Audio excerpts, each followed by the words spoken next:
നിങ്ങളുടെ ഇഷ്ട പരമ്പരകൾ എക്സ്ക്ലൂസീവായി സൺ നെക്സ്റ്റ് ആപ്പിലൂടെ തികച്ചും ഫ്രീ ആയി ഇപ്പോഴേ ആപ്പ് ഡൗൺലോഡ് ചെയ്യൂ. ശിവാനി ഒരു വിഷപ്പാമ്പ, വിശ്വസിക്കാൻ കൊള്ളില്ലെന്ന് അറിഞ്ഞു വെച്ചിട്ടും നീ അവളെ ഇങ്ങോട്ട് കൊണ്ടുവരാൻ പാടില്ലായിരുന്നു. അവളിവിടെ കാലുകുത്താൻ പോലും വസുന്ധരാന്റെ സമ്മതിക്കില്ല എന്നാ ഞാൻ കരുതിയത്.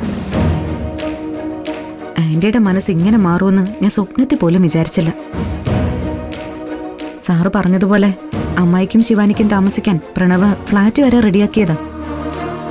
പാറുവിന്റെ അതേ സ്വഭാവം അവന്. ആരുടെങ്കിലും കണ്ണീര് കണ്ട അവന്റെ മനസ്സറിയും. കേട്ടെടുത്തോളം അവനിലൂടെയാണ് ശിവാനി ഇവിടേക്കുള്ള വഴി വെട്ടിയെന്ന് തോന്നുന്നു. പ്രണവിനെ കുറ്റം പറഞ്ഞിട്ട് കാര്യമില്ല.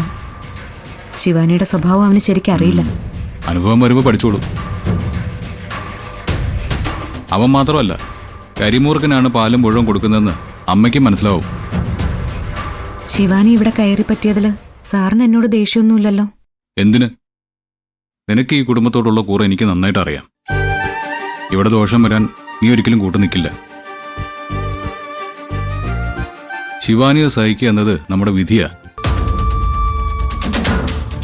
എൻ്റെ ആക്സിഡന്റും സർജറിയും ഒക്കെ സഹിച്ചില്ലേ, അതുപോലെ ഒരു ദുർവിധിയാണ് ശിവാനി എന്ന് നമുക്ക് കരുതാം. എവിടെ പോകുന്നു? വാഷ്റൂമിലേക്ക്. ഈ സാരി ഒന്ന് മാറണം. അതിനെന്തിനാ വാഷ്റൂമിൽ പോകുന്നത്? ഇവിടെ വെച്ച് മാറിക്കോ. ഞാൻ ഇത് കണ്ണടച്ച് നിന്നോളാം ഇങ്ങനെ. അയ്യടാ, ഇങ്ങനെ ഓട്ടക്കണ്ണിട്ട് നോക്കാൻ വേണ്ടിയിട്ടാണല്ലേ? ആ പൂതി അങ്ങ് മനസ്സിലിരിക്കട്ടെ. എന്നെ ചീത്ത വിളിക്കുമെന്നാ ഞാൻ കരുതിയത്. ചീത്ത വിളിക്കാനോ? എന്നെ ഇത്രയും കെയർ ചെയ്യുന്ന സാറിനെയോ? നീയുമായിട്ട് വഴക്കിടാത്തോണ്ട് എനർജി കിട്ടുന്നില്ല. Wife is the secret of my energy എന്ന് മുമ്പ് പറഞ്ഞത് തെറ്റായിരുന്നു. Fight with wife is the secret of my energy. ആ ഫൈറ്റ് എനർജി കിട്ടിയാൽ ഞാൻ പെട്ടെന്ന് എഴുന്നേറ്റ് നടക്കും. ഇനി സാറ് പൂർണ്ണ ആരോഗ്യത്തോടെ എഴുന്നേറ്റ് നടക്കുമ്പോഴേ ഞാൻ വഴക്കിടും. അയ്യോ, അത് പറ്റില്ല. പറ്റും.